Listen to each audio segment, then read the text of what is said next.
డోక్లాంలో ఉద్రిక్తల నడుమ భారత్కు మద్దతు ఇస్తూ అమెరికన్ మీడియా ప్రచురించిన ఆర్టికల్పై చైనా విరుచుకుపడింది. భారత్ చైనాల మధ్య యుద్ధం వస్తే అందుకు కారణం అమెరికానే అని మండిపడింది.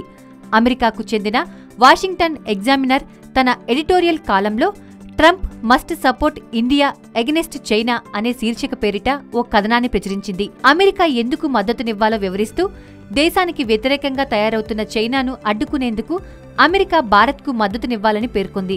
ఈ కాలం చైనా ప్రభుత్వ పత్రిక గ్లోబల్ టైమ్స్కు అంతగా రుచించలేదు.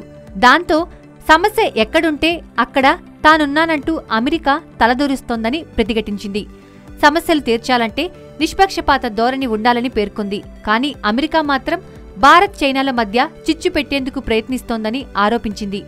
భారత్తో యుద్ధమంటూ వస్తే దానికి ప్రధాన కారణం అమెరికానే అవుతుందని దక్షిణ చైనా సముద్రం అంశాన్ని కూడా తెరపైకి తెచ్చి ప్రస్తావించింది. అమెరికాకు లెఫ్ట్ అండ్ రైట్ ఇస్తున్నానన్న ఉద్దేశం చైనా కాలంలో కనిపించింది. దక్షిణ చైనా సముద్రంలో అనవసర జోక్యం ప్రమాదకరమని అమెరికాను హెచ్చరించింది.